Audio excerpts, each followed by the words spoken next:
कृषी उत्पन्न बाजार समिती वसमत आज 23 मार्च फळ शेतीमालाचे लिलाव झाले. तर त्या लिलावामध्ये हळदीचे बाजारभाव 300-400 रुपये कमी विकले कारण डब्बा घसरला होता. तर या गठ्ठ्याचा बाजारभाव झाला आहे 10,500 रुपये. 10,500.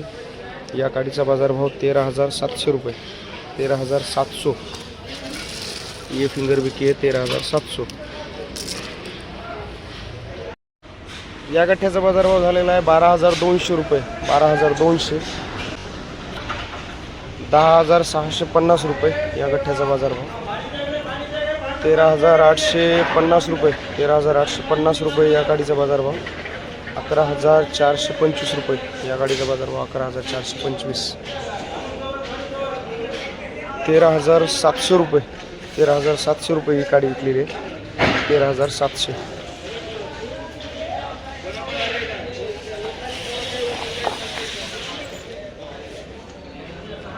12,755. 12,755 रुपये हा गठ्ठा.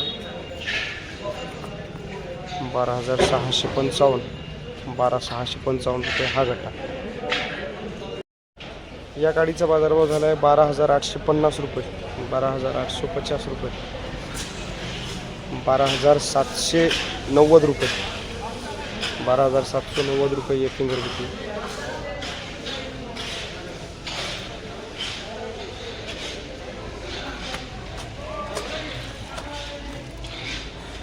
13,800 रुपये या गाडीचा बाजारभाव. 13,800. 138 रुपीज के जी.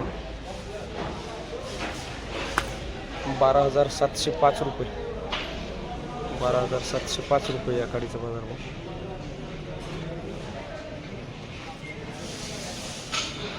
11,500 रुपये गठ्ठा. 11,500. 12,000 रुपये काडी. तर अशा प्रकारे कृषी उत्पन्न बाजार समिती वसमतमध्ये आज हळदीचे बाजारभाव गेलेले आहेत. तर हळदीच्या बाजारभावामध्ये एक 400-500 रुपयाची घट झालेली आहे. तर अशाच हळदीच्या बाजारभावाच्या माहितीसाठी चॅनलला सबस्क्राईब करा आणि माहिती बघत राहा. धन्यवाद शेतकरी बांधवांनो. जय जवान जय किसान. 13,910.